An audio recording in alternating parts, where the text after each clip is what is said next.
नितिन सक्सेना हमारे साथ हैं, कंज्यूमर एक्सपर्ट हैं, उनसे एक बार बात करेंगे। नितिन साहब, आपको लग रहा है कहीं आज बात ही नहीं हुई क्या सस्ता होगा, क्या महंगा होगा, किस चीज़ पे कितना बोझ और पड़ जाएगा, बजट लागू होने के बाद कौन कौन सी चीज़ों के दाम बढ़ जाएंगे, कौन कौन सी चीज़ों के दाम घट जाएंगे? बिल्कुल सही, बजट तो मेरे हिसाब से बिल्कुल ठीक था। लोअर इनकम जो पर्सन्स हैं उनके लिए बहुत ही अच्छा बजट था। मिडिल क्लास को थोड़ा सा निराश किया है सरकार ने, जो चाह रहा था कि 5 लाख से ऊपर वाला जो स्लैब है वो थोड़ा सा कम हो, वो उन्होंने कुछ भी नहीं किया, उसको टच नहीं किया।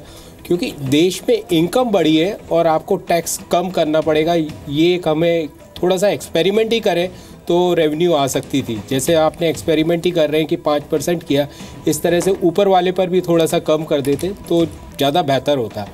और जीएसटी आ रहा है, आपके पास पैसा ही पैसा है सरकार के पास और बैंक्स के पास पैसा है, तो एक कंज्यूमर ये चाहता कि मैं ना टैक्स ज़्यादा दूँ, ज़्यादा से ज़्यादा टैक्स दूँ और उसका टैक्स कम करूँ, जो मेरे को जो रिबेट मिली है वो कम दूँ, जिसके कारण मैं मकान खरीद सकूँ और भी कोई गाड़ियाँ खरीद सकूँ, तो मेरे को कोई पूछने वाला नहीं होगा।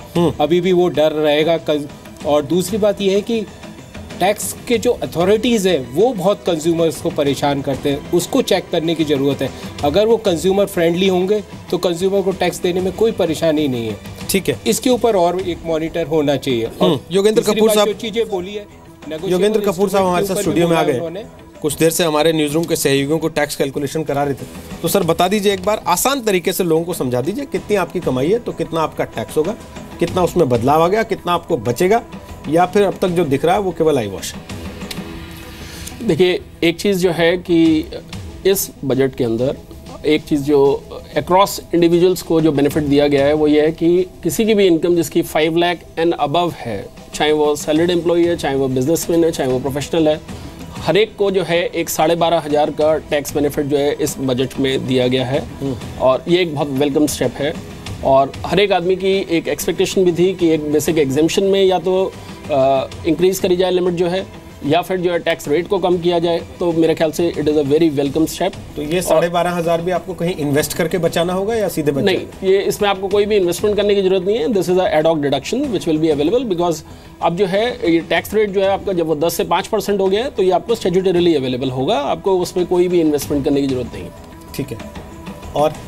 और इसके अलावा मैं ये कहूँगा कि ये बजट जो है बहुत ही पॉजिटिव रहा है। जिस तरीके की गवर्नमेंट की जो इंटेंट भी रही है पीछे की शुरुआत से ही कि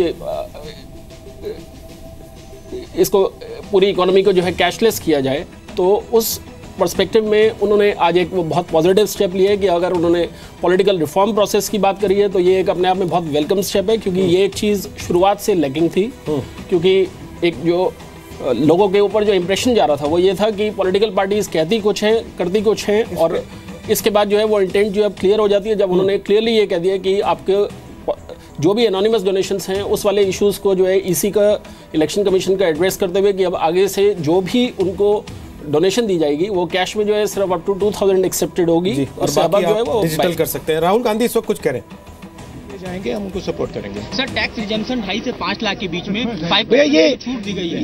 ये देखिए, फंडामेंटल्स पे बात कीजिए, ठीक है। फाइनेंस मिनिस्टर का काम होता है कि ब्रॉड रास्ता दिखाए। ब्रॉड रास्ते के लिए हिंदुस्तान के सामने 2-3 इश्यूज हैं। एक इशू, हिंदुस्तान के युवा को रोजगार कैसे दिया जाए। नरेंद्र मोदी जी ने बहुत बड़े भाषण किए हैं। पिछले साल कितना 1.5 lakh, how many people, 1.5 lakh युवाओं को रोजगार मिला, ठीक है। This is a shameful thing, ठीक है। 2 करोड़ की बात की थी, इस पे एक बात नहीं बोली। दूसरी बात, किसान रो रहा है, किसान को कर्जा माफ करने की जरूरत है। बड़े बड़े भाषण दिए, किसानों की सरकार, कुछ नहीं किया। तो ये बेसिक फंडामेंटल इश्यूज हैं, उस पे कोई गहरी चीज नहीं बोली। चुनाव के ठीक पहले जिस तरह से बजट को पेश किया गया है, वो तो देखिए भैया, वो चाहते थे कि बजट से इम्पैक्ट लगे, कुछ लगा, इम्पैक्ट तो नहीं लगा मुझे। अगर इसकी अपॉर्चुनिटी उठानी थी तो कुछ बड़ी चीज अनाउंस करनी थी, किसानों के लिए कुछ अनाउंस करना था, उनका भी फायदा हो जाता।